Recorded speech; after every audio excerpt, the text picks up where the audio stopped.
안녕하세요. 저는 현재 사진 스튜디오를 운영하고 있는 30대 여성입니다. 얼마 전 결혼 준비를 했다가 파혼을 했는데요. 지금 생각해봐도 결혼을 했으면 어쩔 뻔했나 싶습니다. 파혼한 이유는 다름 아닌 예비시댁의 도가 지나친 요구와 저를 속여서 믿음이 사라졌기 때문이었습니다. 제가 한 달에 얼마 버는지 알게 된 전남친의 집안에서는 제 돈만 믿고 몰래 대출을 받아 집을 산 일이 있었습니다. 만일 결혼까지 했더라면 그 집 대출금은 제가 책임져야 했던 거죠. 아무리 전남친을 사랑한다고 해도 이런 일을 겪으니 사랑이고 뭐고 하루빨리 정리를 해야겠다 싶었습니다. 결혼 준비 과정부터 순탄치 않았던 저의 사연을 지금부터 시작해 보겠습니다. 저는 사진학과를 전공하고 나서 사진 편집 디자이너로 취업을 했습니다. 여러 프로그램을 다룰 수 있었고 이름 있는 기업에 들어가 일을 하다 보니 경력이 쌓여 조건 좋은 회사로 이직도 할 수 있었습니다. 한참 일만 하며 살다 보니 연애는 뒷전이었는데 그래도 일하는 그 자체가 참 좋더라고요. 그렇게 30 초반까지 회사 생활을 하다가 모은 돈을 가지고 스튜디오를 오픈하게 되었습니다. 집이 강남이라 스튜디오도 자연스레 이쪽으로 알아봤는데요. 마침 역삼동 쪽 괜찮은 건물 지하에 자리가 나서 계약을 했습니다. 뷰티 모델 촬영부터 제품 촬영, 광고 촬영, 그리고 룩북이나 광고 영상 촬영까지 진행하다 보니 개인은 물론 기업에서 문의가 많았습니다. 어느 정도 자리가 잡혀갈 때쯤 지인 소개로 예비 남편을 만나게 되었는데요. 이름만 대면 알만한 자동차 회사의 디자인 센터에서 근무한다고 했습니다. 소개받은 날 이후로 계속 연락을 하며 지내다가 한 달 후 정식으로 사귀게 되었어요. 출퇴근 시간은 서로 비슷하긴 했으나 저는 예약이 있는 날은 주말에도 출근을 했고 오후 6시에 영업이 끝나는 것이 보통이었지만 작업이 길어지면 야근하는 날도 많았습니다. 저와 다르게 예비 남편은 야근은 거의 없었기에 퇴근 후 저를 보러 오는 날이 많았습니다. 왔어? 나 저기 앉아있을게. 일해. 금방 끝날 거야. 제가 한참 일하고 있으면 언제 왔는지 모르게 한쪽에 마련된 의자에 혼자 앉아있곤 했는데 인천에서 강남까지 오는 게 보통 일이 아님에도 자주 왔습니다. 오래 기다렸지? 피곤한데 집에 가서 쉬지? 보고 싶어서 왔어. 지금 8시 반이니까 얼른 정리하고 나가서 밥 먹자. 그래? 오늘 내가 저녁 살게. 같이 정리하자. 다른 커플들처럼 저희도 연애 초반에는 자주 만났습니다. 서로 사는 곳이 너무 멀었지만 그래도 서로를 향한 마음이 크다 보니 거리는 문제가 되지 않더라고요. 예비 남편에게는 여동생이 한 명 있었는데 가끔 여동생과 함께 스튜디오를 찾아오는 날도 있었습니다. 언니, 스튜디오 엄청 좋다. 나도 여기서 연예인처럼 사진 찍어줄 수 있어요? 그럼요. 저기 의자에 앉아봐요. 포즈가 어렵네. 언니가 알려줘봐요. 여기 사진들 보고 비슷하게 따라해보세요. 예비 신우는 회사에 다니다가 적성에 맞지 않다며 쉬고 있었는데요. 그러다 보니 예비 남편과 함께 셋이서 자주 만나곤 했습니다. 어머머, 저 꼭 연예인 같지 않아요? 사진 엄청 잘 나왔다. 푸사로 올리게 얼른 저한테 보내줘봐요. 그렇게 마음에 들어요? 잠깐만요. 금방 전송될 거예요. 제가 운영하는 스튜디오에서 와서 사진을 몇 번 찍어줬는데 연예인 프로필 사진처럼 예쁘게 나오니 되게 좋아했습니다. 그날 이후로 예비 남편 없이 혼자 찾아오기도 했는데 돈을 받긴 그래서 원하는 대로 찍어주었어요. 그런데 한 번은 서로 기분이 상했던 적이 있었습니다. 광고 사진 촬영 때문에 바쁘게 일하고 있던 중이었는데 유명하진 않지만 그래도 좀 알려진 연예인이 와 있었어요. 그때 예비 신호가 연락도 없이 찾아왔죠. 언니, 저 왔어요. 아가씨, 지금 좀 바쁜데 어쩌죠? 그럼 기다릴게요. 시간이 좀 걸릴 거예요. 괜찮아요. 예비 신우는 제가 늦게 끝날 것 같다고 미리 얘기를 했음에도 계속 기다린다고만 했습니다. 아가씨, 아무래도 오늘은 안 되겠어요. 더 길어질 것 같아서요. 괜찮다니까요. 저도 연예인 구경하고 좋은데요. 자, 신경 쓰지 말고 언니 일해요. 또 사진을 찍고 싶어서 온 건지 아니면 저랑 밥이라도 먹으려고 온 건지 말도 없었고 무작정 기다리기만 했습니다. 그런데 제가 너무 신경이 쓰이더라고요. 계속해서 오늘은 그냥 가라고 했지만 예비 신우는 말을 듣지 않았네요. 그렇게 촬영이 다 끝나고 나서 뒷정리를 하고 있는데 예비 신우가 저한테 다가오더니 언니, 너무한 거 아니에요? 제가 지금 몇 시간이나 기다린 줄 아냐고요. 아가씨, 제가 그래서 오래 걸릴 것 같으니까 오늘은 그만 가라고 했잖아요. 그래도 곧 끝날 줄 알았죠. 아, 참. 여기서 몇 시간을 기다린 거야. 직원들도 다 보는 곳에서 저한테 신경질을 내던 예비 신우는 짜증난다는 말을 반복하며 그렇게 돌아갔습니다. 사실 평소에 저한테 언니 언니 하면서 정말 잘했어요.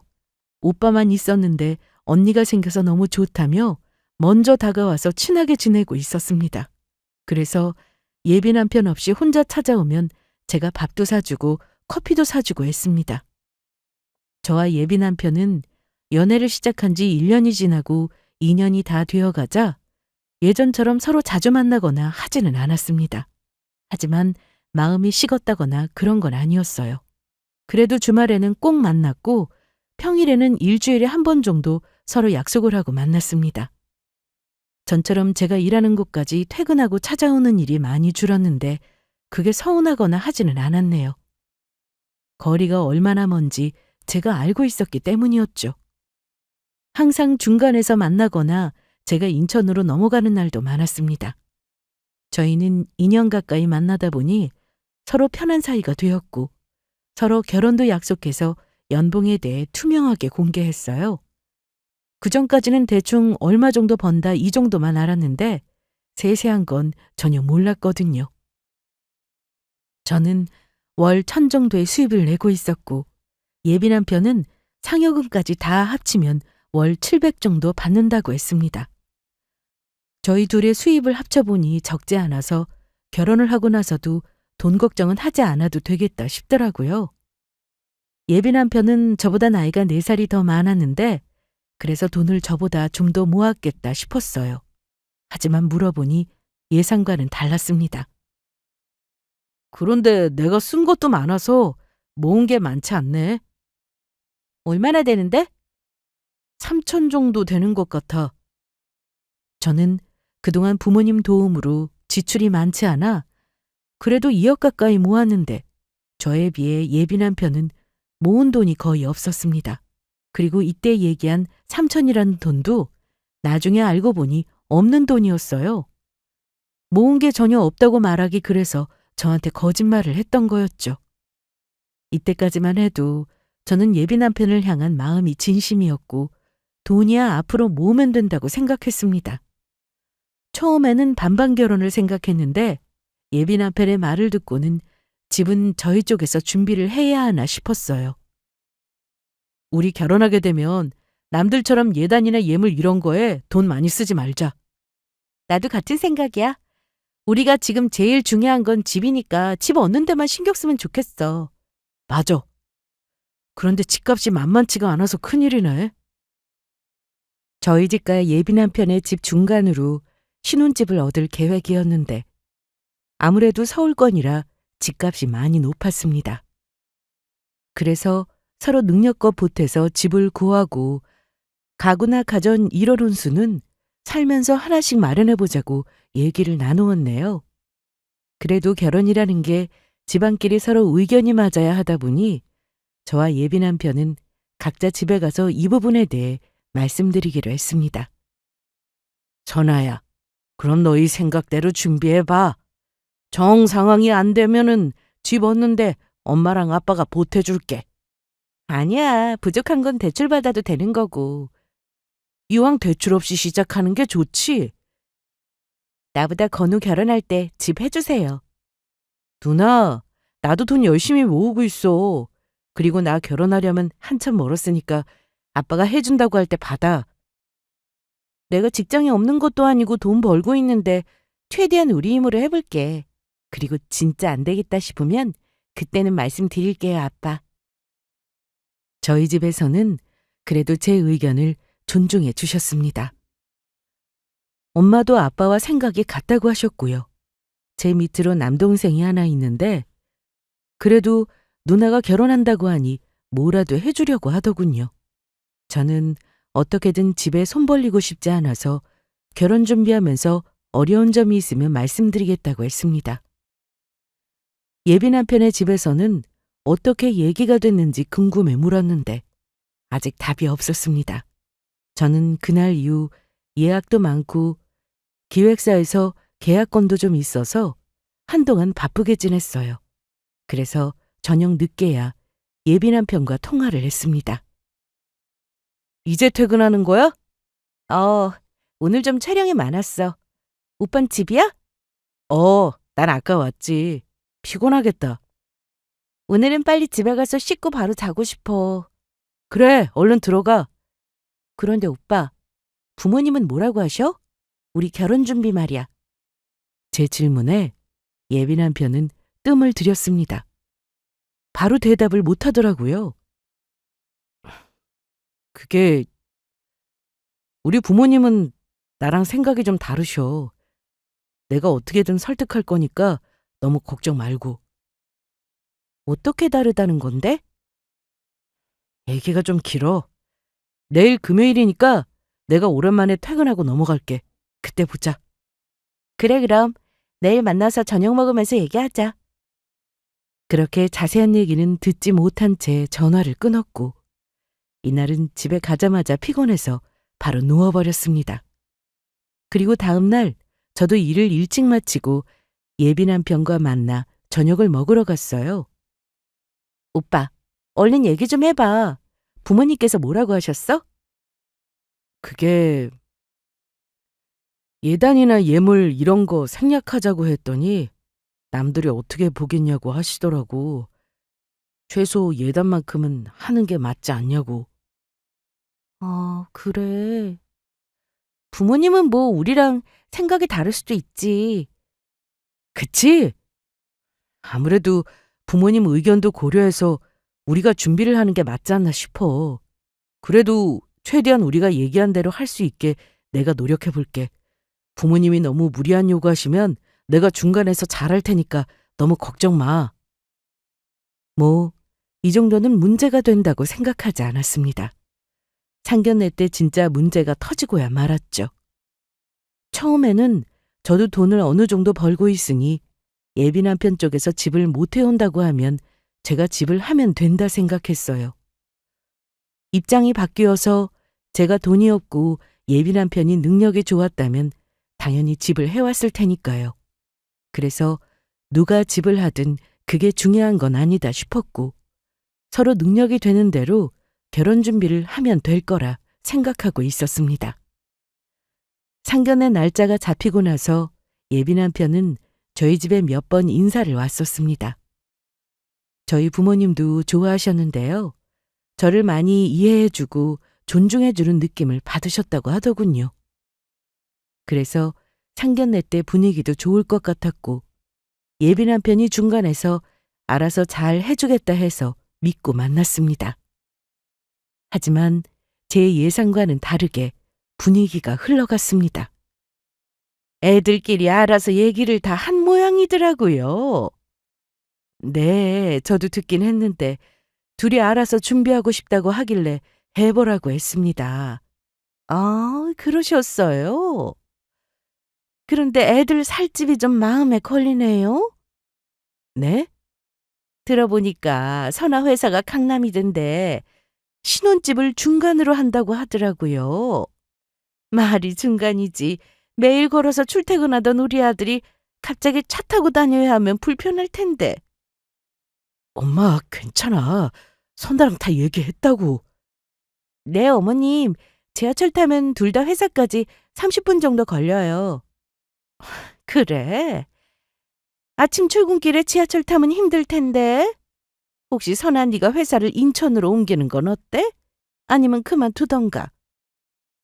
예비 시모는 갑자기 제가 일하는 스튜디오를 인천으로 옮기면 어떠냐고 하셨습니다.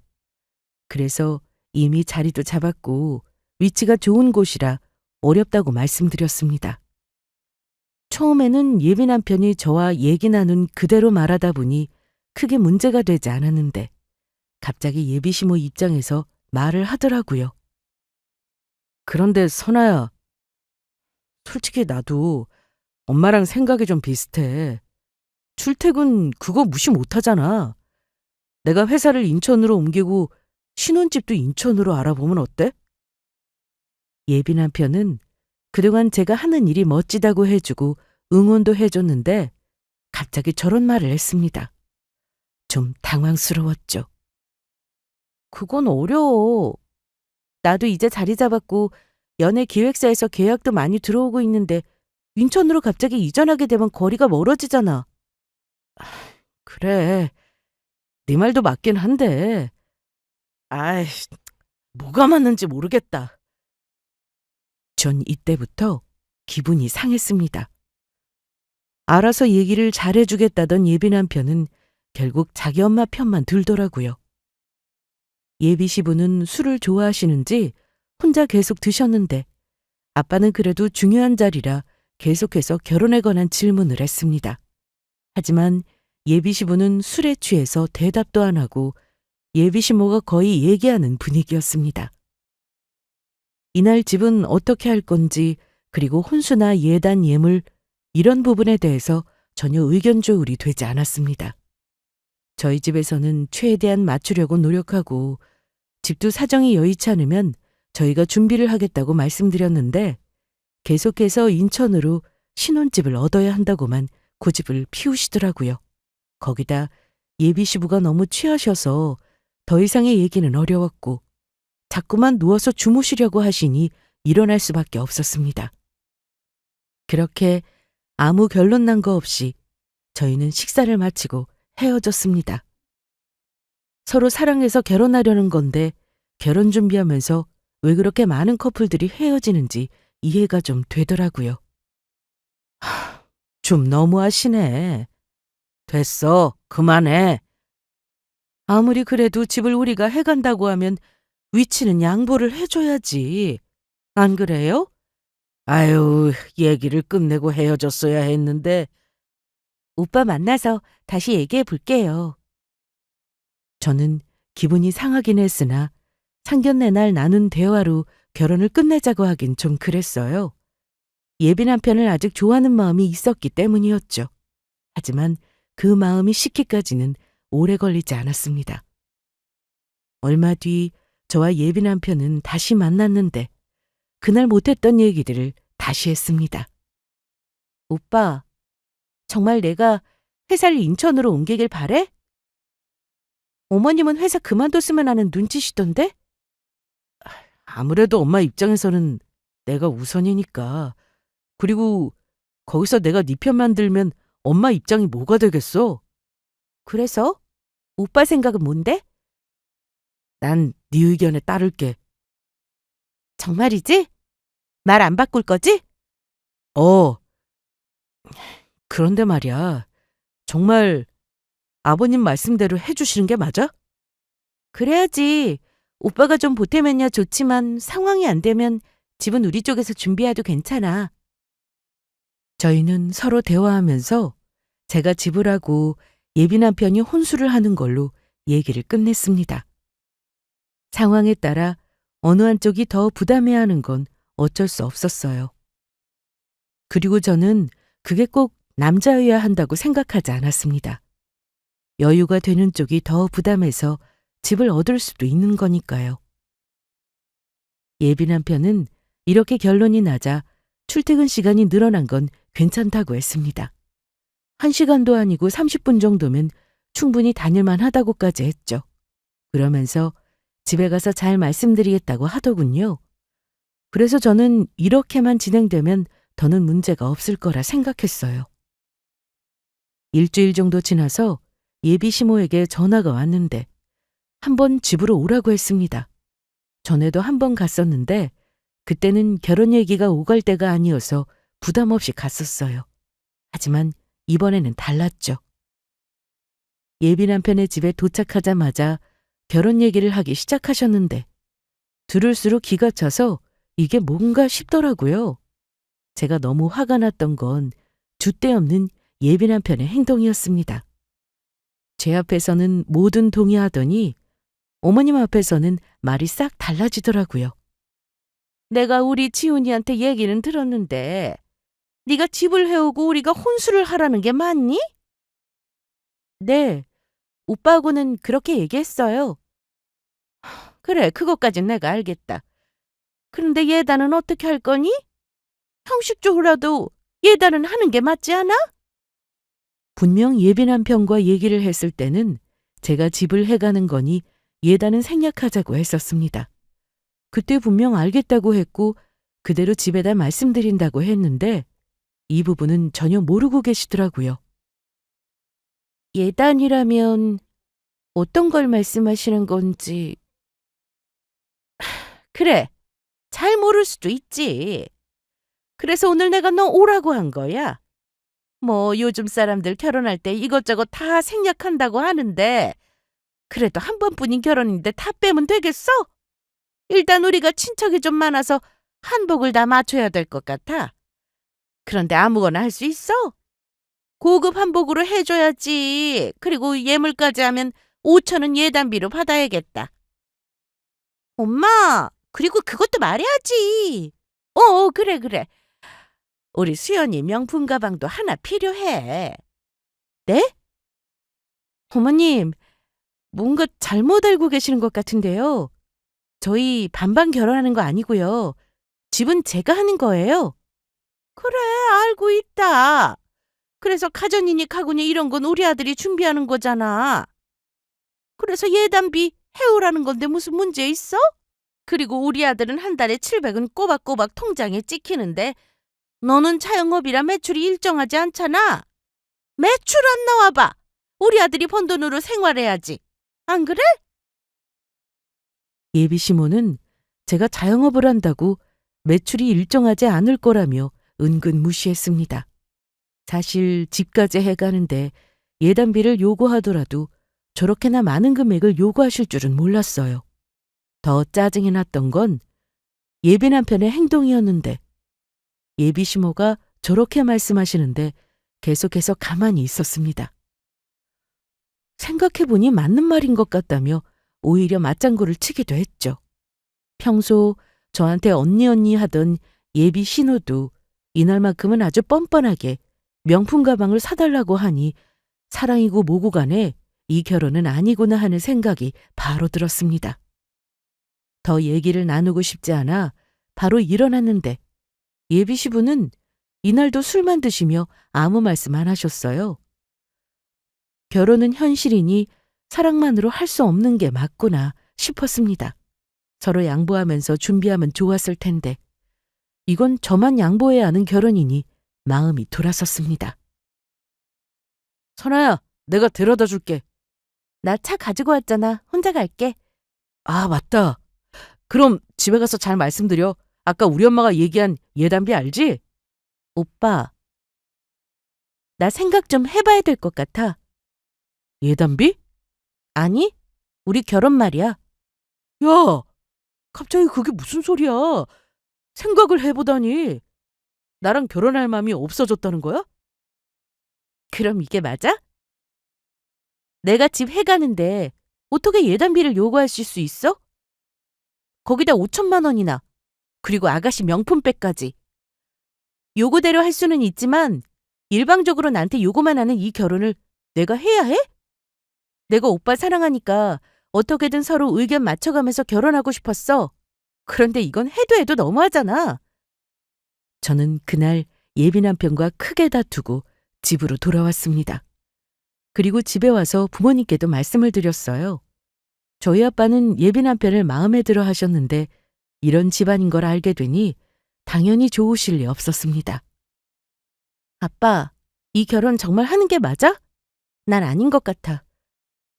엄마랑 아빠는 너랑 지훈이만 좋다면 기분 좋게 다 해주고 싶었어. 그런데 들어보니 좀 아닌 것 같다. 예단비를 5천이나? 내가 봐도 누나 이 결혼하면 절대 행복하게 못 살 것 같아. 결혼도 하기 전에 돈도 나는데 결혼해봐. 이런 말이 안 나올 것 같아? 저는 좋아하는 마음만으로 이 모든 걸 끌어안고 결혼을 한다는 게 말이 안 된다 싶었습니다. 행복하게 가정 꾸리려고 결혼하는 건데 결혼 전부터 이런 식으로 너무 무리한 요구들을 당연하게 해오니 결혼하고 싶지 않았습니다. 그래서 고민 끝에 며칠 뒤 출근해서 예비 남편에게 전화를 했습니다. 오빠, 내가 생각 많이 해봤는데 이 결혼 말이야. 잠깐만 선아야. 내가 먼저 얘기할게. 너 그날 우리 집에서 그렇게 가고 나서 생각 많이 했어. 내가 부모님께도 잘 말씀드려서 예단비 그거 없애기로 했어. 요구 안 한다고. 그리고 네가 신혼집 때 오는데 어디에 집을 얻든 아무 신경 안 쓰기로 했어. 그러니까 이 결혼 생각해보자. 이런 말은 하지 마. 어? 정말이야? 오빠 생각이야? 아니면 당연히 우리 부모님하고 내 생각이지. 이거 나중에 말 바뀌거나 하지 않을 거니까 걱정하지 마. 나 정말 너랑 결혼해서 행복하게 살고 싶어. 그리고 수연이 명품백인지 뭔지 그거 살 필요도 없어. 집에서 놀고 먹으면서 무슨 명품을 바래? 그러니까 우리 예정대로 결혼 준비하자. 어? 저는 이 결혼을 취소할 생각으로 전화를 걸었는데 예비 남편이 오히려 먼저 제가 처음 말한 대로 다 따르겠다고 하더라고요. 그래서 마지막으로 믿어보기로 했습니다. 그래? 잘 됐다. 엄마도 너무 무리한 요구라고 생각했는데 사돈도 너무했나 싶으셨나 보네. 암튼 얘기 잘 됐으니까 걱정하지 마시라고 전화드렸어요. 예비 시댁에서 혹시나 말이 달라질까 걱정했는데 전혀 아니었습니다. 오히려 예비 시모는 저한테 전화하실 때면 아침은 먹었는지 쉬엄쉬엄 일하라고 하셨죠. 그뿐만이 아니었습니다. 언니, 저 왔어요. 아가씨, 연락도 없이 오늘은 언니한테 이것만 전해주고 가려고요. 이게 뭐예요? 엄마가 언니 먹으라고 도시락 싸줬어요. 이걸 다 어머님이 직접 만드셨어요? 엄마가 새벽같이 일어나서 만들더라고요. 암튼 난 전해졌어요. 가볼게요. 고마워요, 아가씨. 인천에서 강남까지 오려면 지하철을 타고 1시간이 넘게 걸리는데 도시락을 들고 힘들게 찾아온 예비 신우한테 너무 고맙고 또 미안했습니다. 그리고 감사하다고 말씀드리려고 바로 예비 시모에게도 전화를 드렸습니다. 어머님, 저예요. 그래, 선아야. 바쁜데 통화 괜찮아? 네, 어머님. 근데 뭘 이렇게 많이 보내셨어요? 맛이 있을런지 모르겠네. 딱 봐도 맛있어 보여요. 내가 그날은 미안했다. 말도 안 되는 요구를 해가지고 기분 상했었지? 미안해. 너희 둘만 잘 살면 되는 건데 욕심이 과했다. 둘이 잘 준비해봐. 집까지 해온다는 며느리가 어디 흔해? 우리는 그저 고맙게 생각할 테니 우리 신경 쓰지 말고 지훈이랑 싸우지 말고 준비해. 알았지? 감사합니다, 어머님. 그래, 바쁠 텐데 이만 끊자. 도시락 맛있게 먹고. 예비 시모는 전과는 확 달라진 태도를 보였습니다. 본인이 생각하기에도 너무했다고 생각이 드신 것 같았어요. 그래서 저는 잘 됐다 싶었죠. 그날 이후 저는 예비 남편과 만나서 집부터 알아보러 다녔습니다. 선아야, 집은 강남 쪽으로 해도 될 것 같아. 그럼 오빠 회사랑 너무 멀어질 텐데? 친구들한테 물어보니까 중간보다는 둘 중 한 사람한테 맞추는 게 낫다고 하더라고. 네가 인천으로 오는 것보다 내가 가는 게 낫지. 버스고 지하철이고 이동수단이야 많은데 뭐가 걱정이야? 그래도 회사까지 너무 힘들어서 안 돼. 중간으로 하자. 그게 맞아. 나야 뭐 네 의견에 따라야지. 예비 남편은 뭐든 제 의견에 따르겠다고 했고 특히 나중에 애라도 생기면 친정이 강남이니 신혼집도 강남이 어떻겠냐고 했습니다. 뭔가 저를 위해서 많이 양보해주고 있다는 게 느껴지다 보니 고마웠어요. 그날 이후로 저희는 시간이 되는 대로 집을 보러 다녔고 백화점에 들러 가전이나 가구도 보러 다녔습니다. 집을 계약한 건 아니었지만 어떤 가구가 좋을지 구경하러 갔었죠. 실컷 구경하고 나서 밥을 먹으러 갔습니다. 오빠, 저번에 모아놓은 돈이 3천 정도 있다고 했었지? 그게 엄마한테 한 번 더 물어봐야 돼. 그때는 3천이라고 했는데 지금 또 모르겠네. 그게 무슨 말이야? 오빠한테 돈이 있는 게 아니야? 그게 내 월급은 엄마가 관리하고 있거든. 그래서 얼마 모았는지 정확히는 잘 몰라. 월급을 어머님이 관리하시다니? 용돈을 드린다는 거야? 아님 월급 전체를 드린다는 거야? 월급 전체지. 아예 월급 통장을 엄마가 가지고 계셔. 좀 황당한 말이었습니다. 나이가 어린 것도 아니었고 30 중반이 훌쩍 넘었는데 아직도 월급을 엄마가 관리하고 있다고 하니 처음에는 믿기지가 않았어요. 그래서 여러 번 다시 물어봤지만 맞다고 했습니다.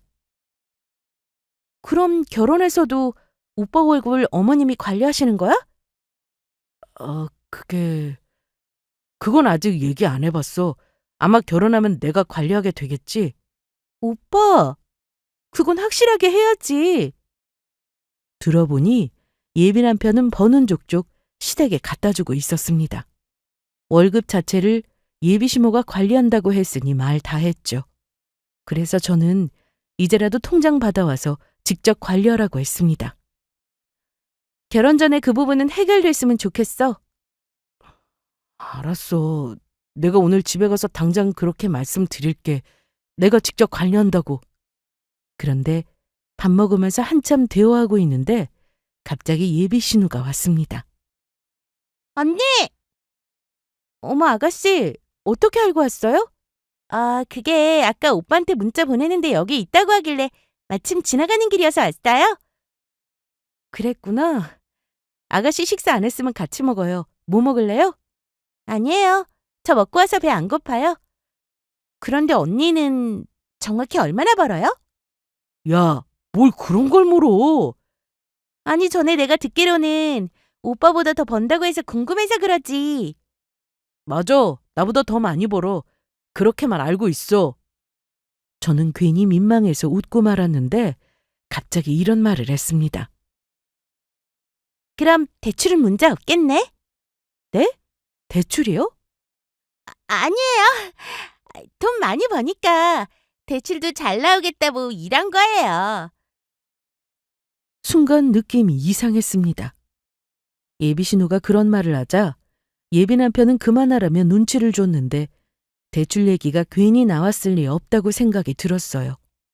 집을 같이 준비하는 것도 아니고 대출 받아가면서 준비할 게 없었거든요. 아무튼 예비 신우가 와서 분위기가 좀 이상하긴 했지만 식사 잘하고 그렇게 헤어졌네요. 그날 저녁 저는 통장 문제가 어떻게 해결이 되었나 궁금해서 자기 전 연락을 해봤습니다. 제 문자를 받은 예비 남편은 저에게 바로 전화를 했는데요. 아직 안 잤어? 이제 자려고 누웠지. 통장은 잘 말씀드렸어? 내가 이제 직접 관리하겠다고 하니까 엄마가 바로 주시더라. 정말? 잘 됐네. 혹시나 어머님이 안 주신다고 하실까봐 걱정했는데. 안 주긴. 이제 나이도 있고 결혼도 하니까 내 월급은 내가 관리하는 게 맞지. 그런데 어머님이 돈 관리하셨으면 그래도 돈 많이 모으셨을 것 같은데 어때? 그건 나중에 만나서 얘기하자. 나 오늘은 좀 피곤해서. 저는 너무 늦은 시간이기도 하고 그래서 일단 전화를 끊었습니다. 그리고 한동안 일이 바빠서 예비 남편과는 만나지 못하고 전화통화만 하고 지냈어요. 일주일 정도를 그렇게 바쁘게 보내고 나서 드디어 예비 남편과 집 계약을 하려고 만났습니다. 오빠, 오늘 그 집 계약하는 거 알지? 알지. 그런데 너무 좋은 집 아니야? 강남이고 30평대 한두 푼도 아닐 텐데. 이미 다 결정난 건데 뭘 그렇게 신경 써. 계약은 이따 오후에 오라고 해서 일단 우리 커피라도 마시러 가자. 저희는 커피숍으로 자리를 옮겼고 지난번 통장 얘기를 다시 하기 시작했습니다.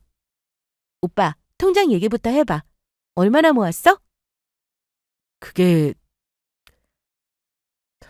돈이 없더라, 선아야. 없다니?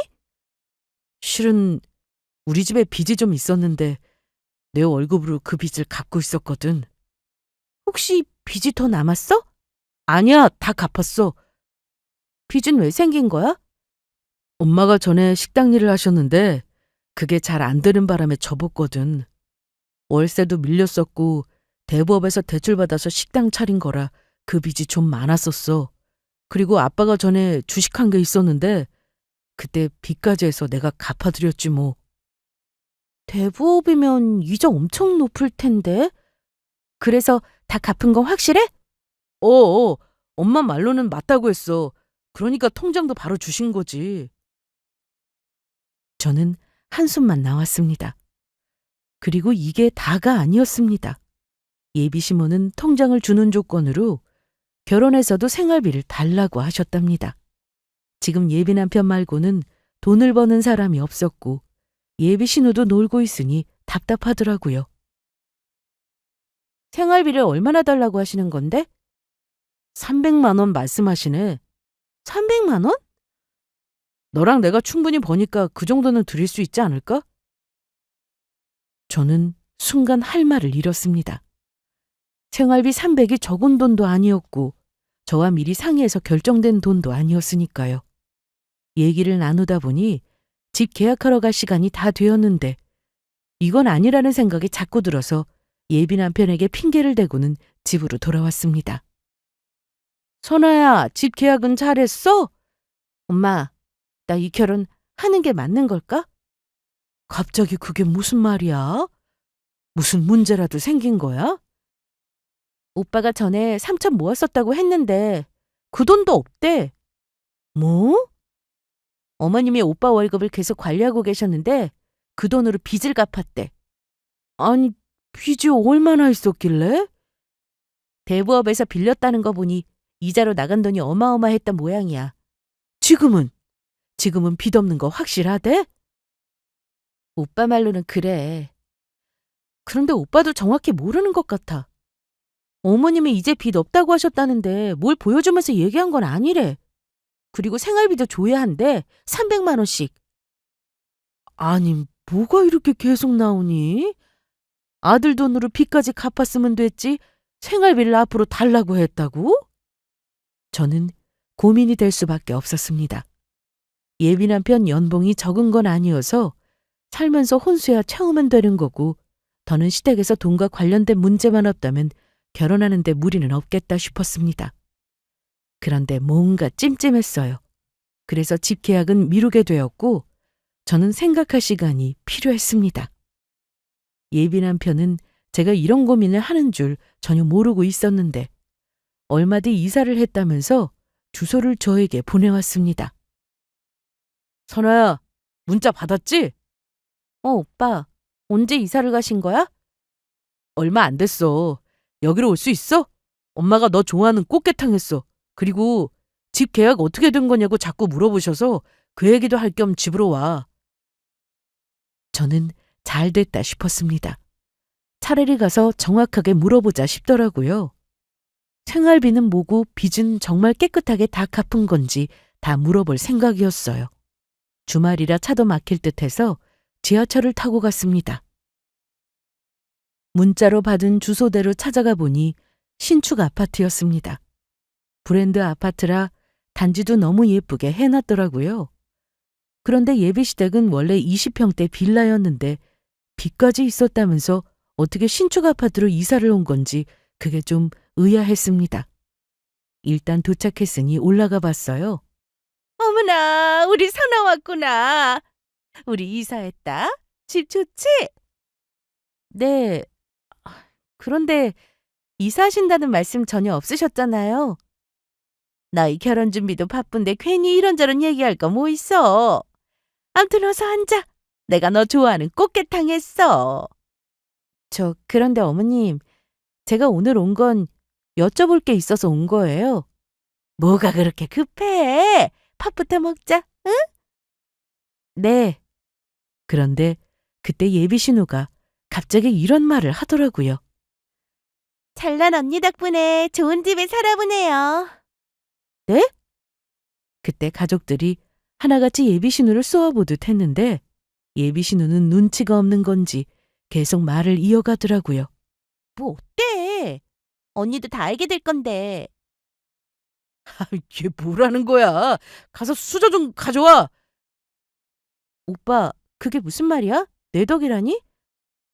그게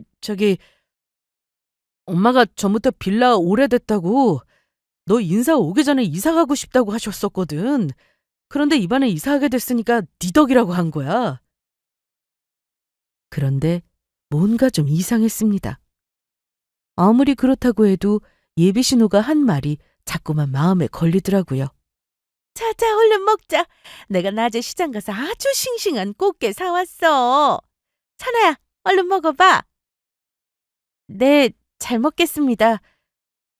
그런데 어머님, 생활비 얘기를 들었는데요. 그거. 보다시피 우리가 따로 일하고 있지 않으니까 그냥 해본 말이야. 꼭 300만 원 달라는 게 아니라 상황에 맡겨 주면 된다. 그러니까 너무 부담 갖지 마. 그런데 너네 집 계약은 왜 안 하고 있는 거야? 벌써 계약하고 가구도 드리고 그래야 하는 거 아니야? 식장은 예약했잖아.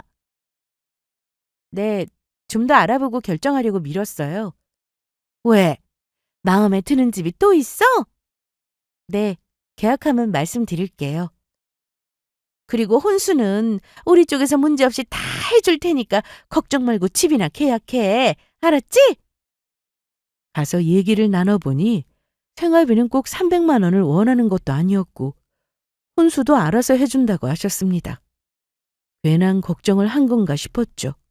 그렇게 식사 후 집을 나왔는데 예비 남편이 집까지 데려다 준다고 했습니다. 참, 나 지갑 안 들고 왔다. 잠깐만 기다려. 천천히 다녀와. 저는 차 안에서 기다리고 있었는데 예비 남편이 핸드폰을 두고 갔더라고요. 계속해서 톡이 오길래 그냥 뒀는데 자세히 보니 가족방이라고 되어 있었습니다. 그런데 톡 내용 중 저한테는 어떻게든 비밀로 해야 한다는 메시지가 왔길래 안 볼 수가 없었습니다. 예비 남편이 오기 전에 저는 빨리 핸드폰을 열어서 메시지를 확인했는데 경악을 금치 못했네요. 예비 시댁이 이사한 집은 가족들이 풀 대출을 받아서 마련한 집이었습니다. 겨우 빚을 다 갚았는데 또 대출을 받은 거죠. 더 어이없었던 건 제가 매달 버는 돈이 적지 않으니 저만 바라보고 무리하게 이사를 한 거였습니다. 얼마 전 예비 신우가 저에게 대출이 잘 나오겠다고 했던 말이나 식사할 때 내 덕이라고 했던 말이 다 이해가 됐습니다. 빨리 결혼을 해야 제 돈을 마음대로 쓸 수 있을 거라며 집 계약부터 서두르라는 내용도 있었는데요. 그 전에 나눴던 대화 내용도 살펴보니 예비 신우는 신용불량자라는 것도 알게 됐습니다. 핸드폰도 예비 남편 명의로 사용하고 있었는데 요금이 밀렸다며 가족방에서 빨리 요금 내라는 말도 서로 주고받고 있었더라고요. 그야말로 온 가족이 예비 남편만 바라보며 살고 있었습니다. 그런데 결혼을 하게 되면 그 대상이 예비 남편에서 저로 바뀌게 되는 거였죠. 결혼해서 시댁에 용돈을 드리는 거야 이해합니다. 하지만 그게 당연한 건 아니잖아요. 저와 상의 한마디 없이 결정된 일이었고 거기다 신축 아파트를 떡하니 대출받아 사놓고는 그 빚을 저에게 떠넘기려 했다는 사실이 너무 화가 났습니다. 저는 바로 파혼을 결심했습니다. 제가 차 안에서 본인 핸드폰을 들여다보고 있자 예비 남편은 급하게 차를 타더니 야, 뭐 하는 거야? 왜 나한테 뭐 숨기는 거라도 있어? 내가 마음대로 네 폰 들여다보면 좋겠어? 저 봐. 난 오빠한테 숨기는 거 하나도 없으니까. 아니, 내 말은 말하고 보는 거랑 몰래 보는 거랑은 다르다 이거지. 기분 나쁘잖아. 기분 나쁜 건 나야. 그 통 내용은 뭐야? 이 집도 대출받아 산 거라며? 그 대출금 누가 갚는 거야? 오빠네 집에 돈 버는 사람 오빠뿐이잖아. 그동안 빚도 오빠 월급으로 다 갚았다면서 이번 대출금은 누가 갚는 건데? 저는 파혼하자고 얘기하고는 차에서 내려 택시를 잡아 타고 집으로 왔습니다. 그런데 그 뒤로 저를 따라왔는지 집 근처에서 내리자마자 얼마 뒤 예비 남편 차가 보이더라고요. 저는 더 이상 꼴도 보기 싫어서 집으로 들어가려고 했는데 급하게 뛰어온 예비 남편이 저를 붙들고는 선아야, 내 말도 좀 들어봐. 꺼져! 듣긴 뭘 들어? 돈 때문에 치사하게 결혼을 한 해 만에 이런 말 듣기 싫어서 어떻게든 내가 알아서 해보려고 했어. 그런데 그게 당연해? 내가 힘들게 번 돈이 오빠네 집 대출금 갚는 게 당연하냐고? 빚 다 갚은 건 맞아? 맞아. 진짜야. 그러니까 집 살 때 대출이 나왔지. 누구 이름으로 대출받은 건데? 그게 내 이름으로. 제정신 아니구나. 당장 혼수 준비할 돈도 없었으면서 대출받아 집을 사? 네가 뭐 걱정하는지 알아. 그런데 너 돈 안 쓸 거야. 내가 그렇게 할게. 내가 바보야? 다 봤어. 가족방이지 뭔지 거기서 내 월급 얘기하는 거 다 봤다고. 저는 다시는 찾아오지 말라고 얘기하고는 집으로 들어왔습니다. 부모님께도 다 말씀드렸더니 당장 이 결혼 없던 걸로 하자고 하시더라고요. 그런데 며칠 뒤 이번에는 예비시댁 식구들이 다 함께 저희 집을 찾아왔습니다. 저희 가족은 문을 열어주지 않았어요. 하지만 나올 때까지 기다린다고 하면서 몇 시간을 현관문 앞에 있더라고요. 결국 참다 못한 아빠가 나가셨습니다. 이보세요. 지금 뭐 하시는 겁니까? 저 선아 좀 만나려고 왔는데 집에 없어요? 할 말 있으시면 저하고 하세요. 그래도 선아 얼굴 보면서 오해도 좀 풀고 싶은데. 무슨 오해요? 선아야, 그거 다 오해야. 응? 내가 네 돈을 어떻게 쓰니? 저는 아주 침착하게 예비 시모에게 물었습니다. 보니까 아가씨 신용불량자던데 아가씨 앞으로 남은 빚도 있잖아요. 거기다 아파트 대출금은 대체 어떻게 갚으실 거냐고요. 제 돈 안 쓴다고만 하지 말고 말씀을 해보세요. 그게 우리 아들이 번 돈도 있고. 아우, 왜 말을 못해? 언니가 월천은 버는데 그 돈으로 갚기로 했잖아. 눈치가 없어도 너무 없던 예비 신우는 이 상황에서 아주 결정적인 말을 해버렸습니다. 결국 제 돈으로 어떻게든 갚을 생각이었던 겁니다. 저 이런 집안이랑 결혼하면 인생 꼬일 것 같으니까 이 결혼 절대 못해요. 그리고 이미 파혼이라고 얘기했고요. 그러니까 다시는 찾아오지 마세요. 그런데 제가 거지 같다고 한 말에 기분이 나쁘다던 예비 남편은 야, 나도 돈 벌 만큼 벌어. 거지? 말이면 다야? 그럼 그 빚 네가 다 갚으면서 살면 되겠네. 이게 진짜 이보게. 어디서 손을 올리나? 이거 놓으세요. 팔 부러져요. 지금 당장 돌아가지 않으면 경찰 부를 테니 그런 줄 알게. 그러자 예비 시댁 식구들은 도망치듯 다 같이 돌아갔습니다. 창피한 것도 모르는 건지 어떻게 우르르 몰려와서 저럴 수가 있는지 돌아가고 나서도 저는 온몸에 소름이 끼쳤습니다. 결혼 취소로 식장 위약금을 물어야 하는 것은 물론 엄청난 빚까지 생겼으니 어떻게든 제가 마음을 돌리긴 바랬겠지만 저는 그럴 마음이 전혀 없었습니다. 파혼 후 저는 조금의 미련도 남지 않았고 신혼집으로 계약하려던 집은 미리 취소를 해두어서 저는 계약금을 날리는 일도 없었습니다. 그날 이후로 저는 일에만 열중하며 지냈습니다. 그 결과 지하에서 벗어나 평수를 넓혀 스튜디오 확장을 이전했습니다. 주말까지 풀로 예약이 차는 날도 많았고 기획사와 계약 기간도 늘어나 유명 연예인들 촬영도 많이 했습니다. 전 남친을 저에게 소개해 주었던 지인은 파혼 소식을 듣고 되게 미안해 했는데요. 지금은 다시 빌라로 이사 가서 산다고 하더라고요. 아마 어마어마한 대출금을 갚기에는 능력 부족이었을 겁니다. 그리고 더는 그 사람들 소식을 전하지 말라고 부탁했어요. 들을 필요도 없고 듣고 싶지도 않았으니까요. 저는 현재 일하는 게 너무 좋아서 연애는 하고 있지 않습니다. 언젠가 좋은 인연이 생긴다면 모를까. 지금은 사진 찍으며 사는 게 제일 행복하네요.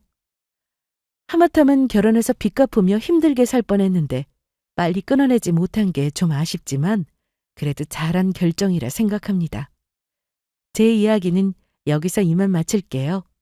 들어주신 여러분께 감사드리고 오늘도 좋은 하루 되시길 바랍니다.